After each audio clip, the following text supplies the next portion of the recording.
అశ్విన్ గారు మీ అభిప్రాయం తీసుకున్నది ఒక్కసారి రోజా అక్కడ తమిళనాడులో ఏం మాట్లాడిందో ఆ వ్యాఖ్యలను ఒకసారి విన్నా. Byte please. நான் வந்து கம்பைன் ஸ்டேட் இருந்தா லைஃப்ல சிஎம் ஆக முடியாதுன்னு நினைக்கும் போது ஸ்டேட் ரெண்டாக்கிட்டு சிஎம் ஆகுறதுக்காக ஜனங்களோட பவிஷ்யத்தோட எப்படி விளையாடி இருக்காங்க நீங்க பாத்திருக்கீங்க. இப்போ எலெக்ஷன்ஸ்ல நீங்க பாத்திருப்பீங்க எப்படியாவது ஆட்சிக்கு வரணும்னு எவ்வளவு பொய்யான ப்ராமிசஸ் எல்லாம் பண்ணிருக்காங்க. இவிஎம்ல எவ்வளவு மேனேஜ்மெண்ட் பண்ணிட்டு எப்படி வந்தாரோ எல்லாருக்கும் தெரியும்.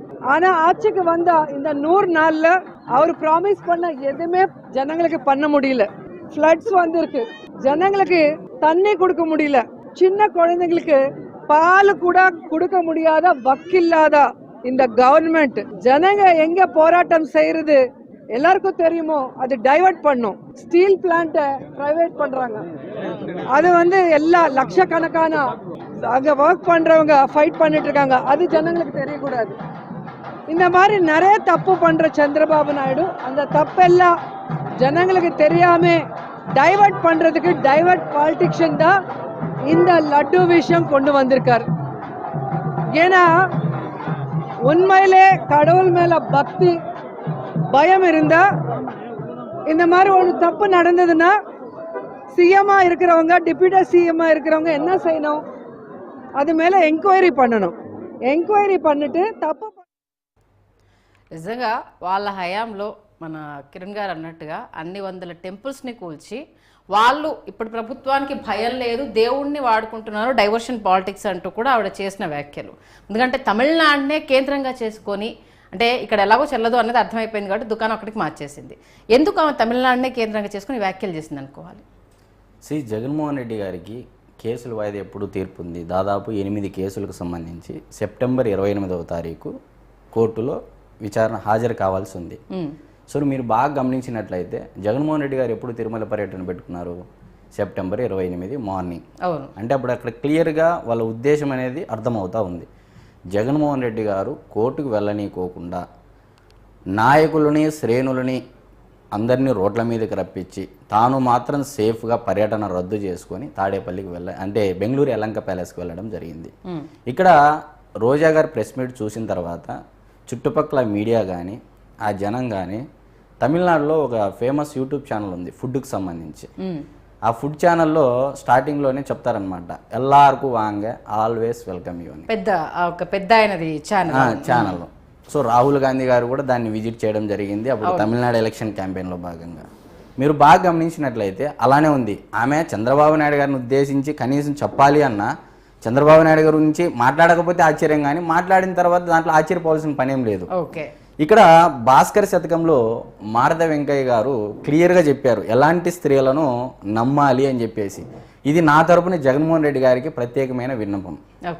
సో ఏం చెప్పారంటే ఫస్ట్ 2 లైన్లే చెప్తాను. స్త్రీల అంటే ఎలాంటి స్త్రీని రాజకీయాలలో నమ్మాలి, నిజ జీవితంలో నమ్మాలి అని చెప్పేసి.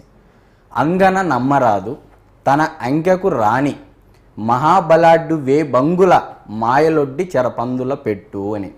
అంటే అంగన అంటే స్త్రీని నమ్మరాదు, తన అంకెకు రాని అంటే తన దగ్గరకు రాని, తనకు లొంగని, మహాబలాడ్యు అంటే బలవంతుడైన, ఎంతటి రాజు అయినా బలవంతుడైనా, భంగులు అంటే 1000 మార్గాల ద్వారా 1000 రకాలుగా మాయాదారులు ఎంచుకొని చెరపందల పెట్టు చేరుస్తుంది. అంటే ఇప్పుడు దీన్ని బట్టి జగన్మోహన్ రెడ్డి గారు క్లియర్గా తెలుసుకోవాలి.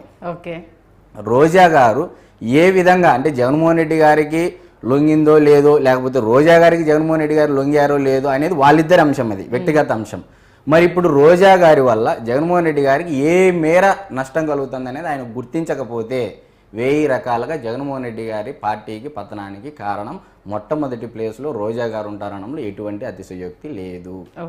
ఆల్మోస్ట్ గత ఎన్నికల్లోనే క్యాడర్ మొత్తం వ్యతిరేకించడం వల్లనే కదా ఓటమి అనేది. అఫ్కోర్స్ వైఎస్ఆర్సీపీకి పరాభవం అనేది, బట్ ఈమెకి ఇంక అంతకు మించి సొంత పార్టీ నేతలే వద్దు తల్లి మాకు నువ్వు అంటూ కూడా రోడ్ల మీద నగరి నియోజకవర్గంలో దాదాపు వైఎస్ఆర్సీపీ పార్టీలో ఉన్నటువంటి 4 మండలాలకు సంబంధించినటువంటి ఎంపీటీసీలే ధర్నా చేసిన పరిస్థితి రోజా గారి మీద. మాకు ఈమె వద్దు మహాప్రభు అని చెప్పేసి అటు పెద్దిరెడ్డి రామచంద్రారెడ్డి గారికి అంటే రాయలసీమ నియోజకవర్గ ఇన్ఛార్జ్ కాబట్టి ఆయనకి ఇచ్చిన అర్జీ అయితేనేమి, జగన్మోహన్ రెడ్డి గారికి పంపించిన అంశం అయితేనేమి, ఏ దాంట్లో చూసినా నగరి నియోజకవర్గంలో రోజా మీద భారీ స్థాయిలో వ్యతిరేకత ఉంది. అయినా కూడా టికెట్ ఇచ్చారు.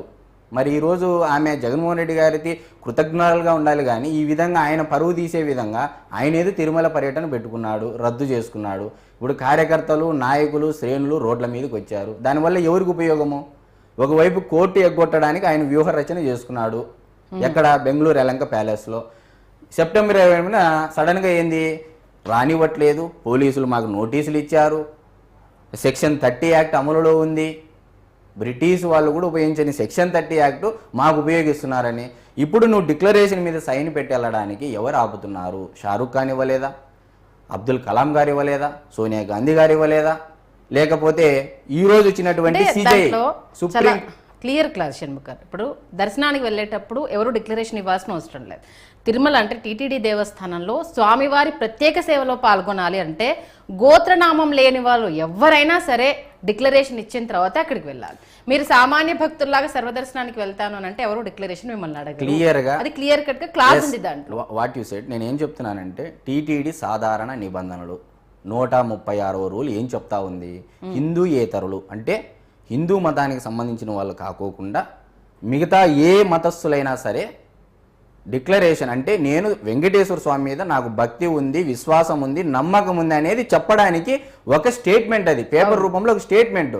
అది ఇవ్వడానికి వచ్చిన నష్టం ఏంది జగన్మోహన్ రెడ్డి గారికి? ఇప్పుడు నువ్వేమంటున్నావు, 4 గోడల మధ్య బైబిల్ చదువుతా అని చెప్పేసి అంటున్నారు. దాని గురించి రోజా గారు మాట్లాడట్లే. నీ మతాన్ని నువ్వు ఆచరించినప్పుడు 4 గోడల మధ్య చదవాల్సిన అవసరం ఏముంది? ఇప్పుడు ముస్లిం మతస్థులు ఉన్నారు, వాళ్ళు ఓపెన్గా ఒక చోట అందరూ కూర్చొని ఖురాన్ చదువుకుంటారు. నువ్వు ఎందుకు 4 గోడల మధ్య చదువుతున్నావు? భగవద్గీత ఉంది, మైకుల్లో పెట్టి చేస్తారు, మళ్ళీ క్రిస్టియానికి సంబంధించి మైకుల్లో పెట్టి చేస్తారు. నువ్వు ఎందుకు 4 గోడల మధ్య చేయాల్సి వచ్చింది? అందరి ముందర వచ్చి నేను క్రిస్టియానిటీ పాటిస్తాను, నేను బైబిల్ని చదువుతానని చెప్పు, సంతోషమే కదా, దాంట్లో తప్పేముంది?